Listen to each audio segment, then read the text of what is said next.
Hello everyone, how's it going? My name is Cyrus and welcome to Rustic Flow. Today I'm gonna be reacting to a new comedian, Jefferies.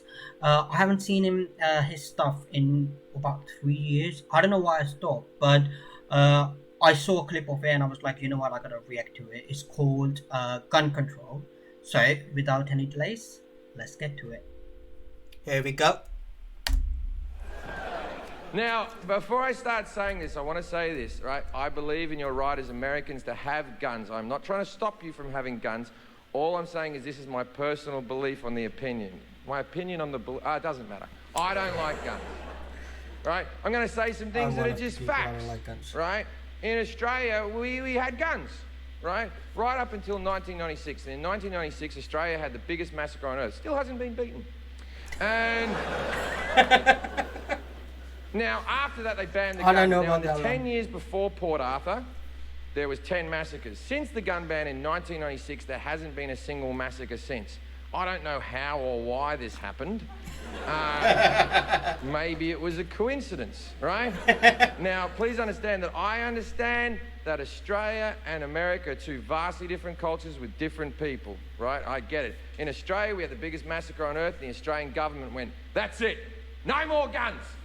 And we all went, yeah, right then, that seems fair enough. That's right, yeah.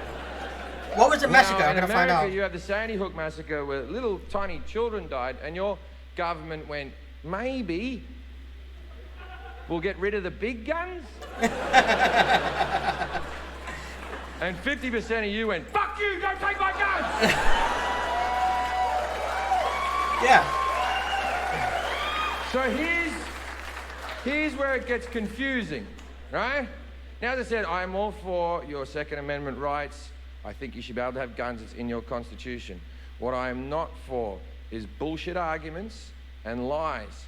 There is one argument and one argument alone for having a gun, and this is the argument. Fuck off. I like guns. Yeah, that's it. That's exactly that. It's not the best argument, but it's all you've got. That's it. And there's nothing wrong with it. There's nothing wrong with saying, I like something, don't take it away from me. But don't give me this other bullshit. The main one is, I need it for protection. I need to protect me. I need to protect my family. Really? Is that why they're called assault rifles? Is it? Never heard of these fucking protection rifles you speak of? Protection? What the fuck are you talking about? You have a gun in your house, you're 80% more likely to use that gun on yourself. That's true. Than to shoot someone else. And people think, well, that'd never happen to me. You don't know that, because you know what? From time to time, we all get sad. Yeah. One day you're happy, then you're sad, and then, you're dead. Protection? I had a break-in in Manchester, England, where I was tied up. I had my head cut. They threatened to rape my girlfriend. They came through the window with a machete and a hammer. And Americans always go, well, imagine if you had a gun. And I'm like, all right. I was naked at the time. I wasn't wearing my holster. I wasn't staring at the window waiting for cunts with machetes to come through. Like, what world do you live in where you're constantly fucking ready? For anything. You have guns because you like guns. That's why you go to gun conventions. That's why you read gun magazines. None of you give a shit about home security. None of you go to home security conventions. None of you read Padlock Monthly. None of you have a Facebook picture of you behind a secure door going, fucking yeah.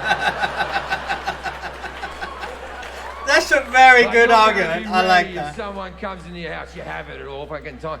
By the way, most people who are breaking into your house just want your fucking TV. You think that people are coming to murder your family? How many fucking enemies do you have? That's true. You think a lot of yourself if you think everyone's coming to murder you. You're not that important. If you have it readily available, it becomes unsafe. You have it in your bedside table, one of your kids picks it up, thinks it's a toy, shoots another one of your kids. Happens every fucking day. Yeah, it did. That would never happen in my house, because I'm a responsible gun owner. I keep my guns locked in a safe. then there's no fucking protection. Someone comes into the house, you're like, wait there, fuckface. Oh, you've come to the wrong house here, buddy boy. I'll tell you what, I'm gonna fuck you up. Okay. Is it 32 to the left or 32 to the right? Your mother's birthday? Why the fuck would I know your fucking mother's birthday?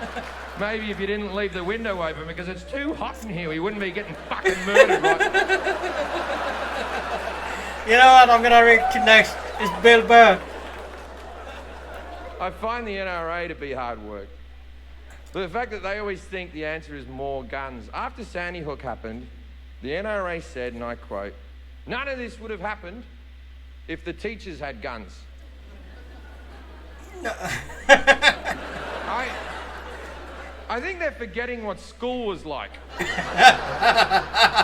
anyone remember that casual teacher that used to, whenever she came onto school, that relief teacher came, you and your friends would see her and go, oh, we're going to make her cry. Yeah. And then she'd stand in front of the class with a bit of chalk and her hands would be shaking. And you go, you're never getting married, are you, miss? Never going to happen to you. Then she'd get back to a 1967 Volkswagen Beetle, she'd be crying over the steering wheel. Why don't they like me? Let's give that cunt a gun and see how things work out. Yeah. Exactly. You're gonna be dead, motherfucker. And then they go, oh, well, answer to that, we'll just add more guns. They go, we'll put an armed security guard at every school across America. Yeah, that'll work out. The average security guard in America earns $16 an hour. Not a lot of wiggle room to be a fucking hero. Yeah, exactly. Someone comes onto the school and you've got Kevin.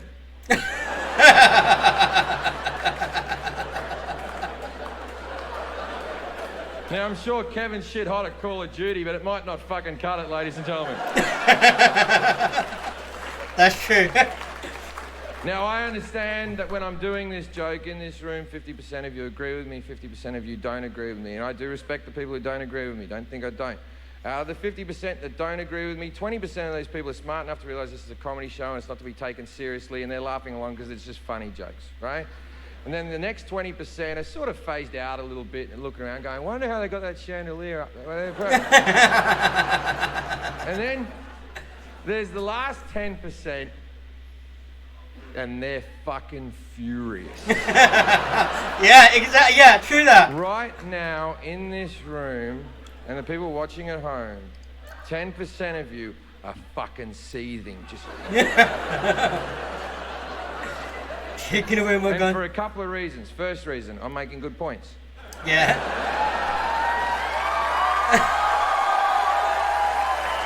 Some reluctant faces there. So, that was Jim Jefferson's Gun Control Part 1.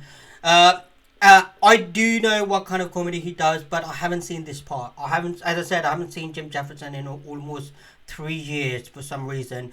And I do know his brand of comedy. It's very dark, it's very edgy, and it's very funny. And this whole segment was absolutely brilliant. I really enjoyed it, and it is funny, and he made a lot of good points. And at the end, when he's talking about the 20% of people, they realize it's just jokes. 20% they're like, oh, but the chandelier, and 10% are really fucking fuming.